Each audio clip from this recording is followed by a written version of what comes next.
Domènec Cribillers Brunés, nascut del 42. Vaig arribar amb 2 anys i mig a la Torre Marimón, o sigui que devia ser el 45-46, i el meu pare ja hi treballava i jo anava i venia de col·legi de Caldes i d'un cantó a l'altre.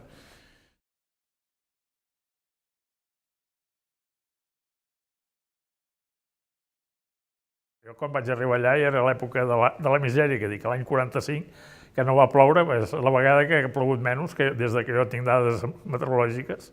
I no sé, teníem un hort i anàvem fent, i amb aquell hort esperàvem que poder jalar una mica bé i amb les coses de reaccionament que portaven. Hi havia un camió de la Diputació que ens portava les coses de reaccionament i llavors ja vam començar a anar més bé i va començar a ploure i les coses anaven més bé.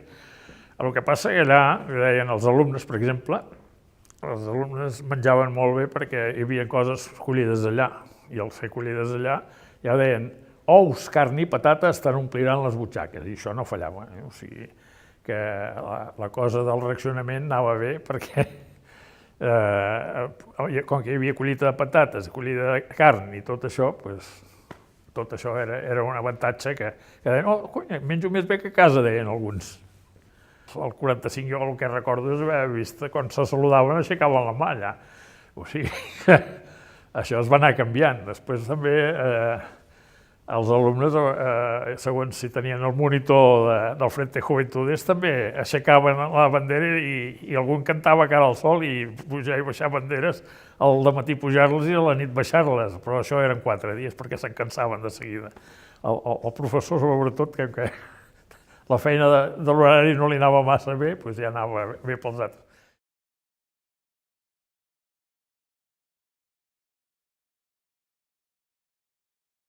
Amb Captàs agrícola el dematí eren pràctiques i a la tarda teòrica. O sigui que hi havia unes 8 o 10 assignatures, em sembla, i el dematí de 8 a 1 pràcticament hi havia classes pràctiques, o sigui, uns anaven a la vaqueria, els altres anaven als ports, o sigui, hi havia passar per tots els departaments de ramaderia i part d'agricultura, quan era èpoques d'esporgar, o sigui, totes aquestes coses així, o sigui, fèiem una mica de tot.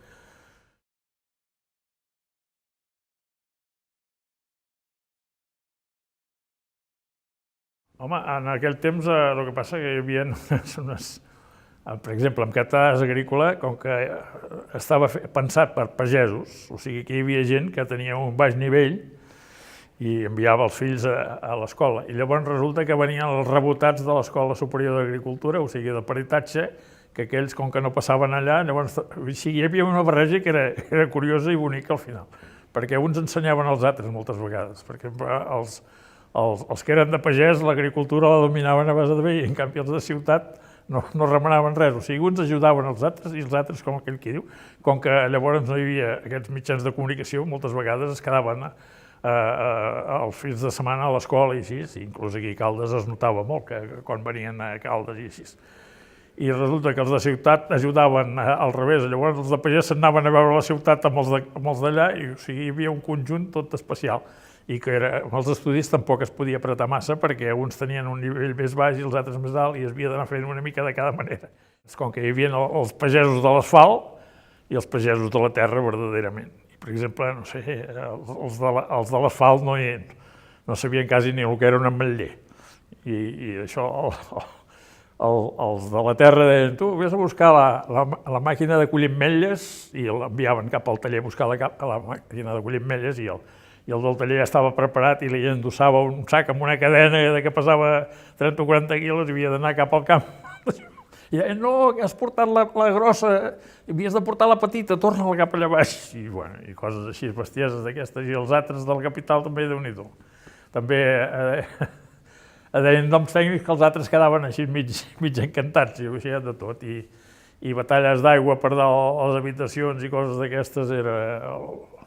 De tant en tant sempre hi havia alguna revolució i comentaris entre que si el professor aquest, que si l'altre i coses d'aquestes i imitar-los i coses... Això així és contínuament.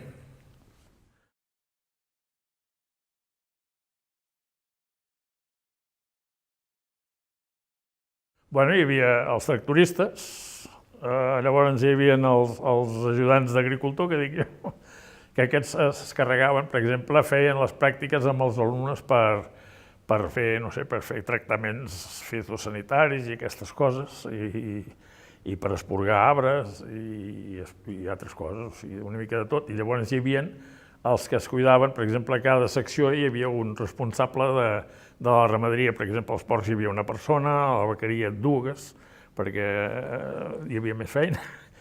I, per exemple, quan hi havia cavalls també hi havia el quadrer i cada zona hi havia una persona dedicada a això. Els tractoristes feien pràctiques també amb els alumnes, o sigui que a vegades se la jugaven també perquè n'hi havia algun que no dominava gaire això del tractor. Feien un aprenentatge, que també hi havia una cosa bona allà, que es treien el carnet de conduir, que això ja també els hi anava molt bé.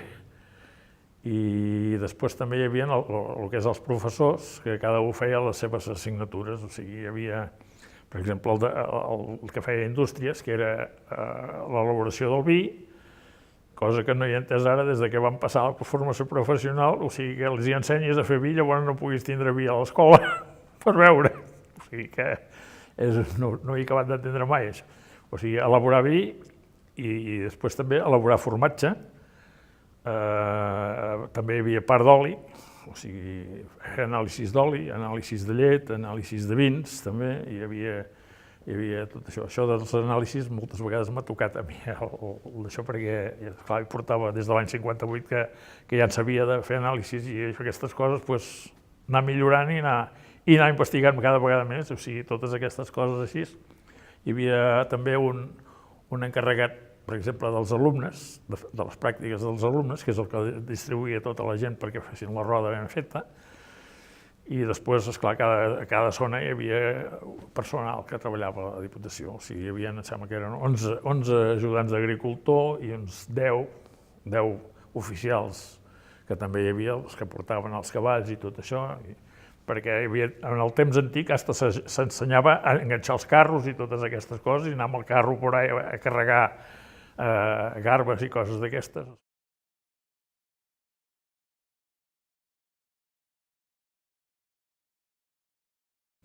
Viure a la Torre Marimón, no.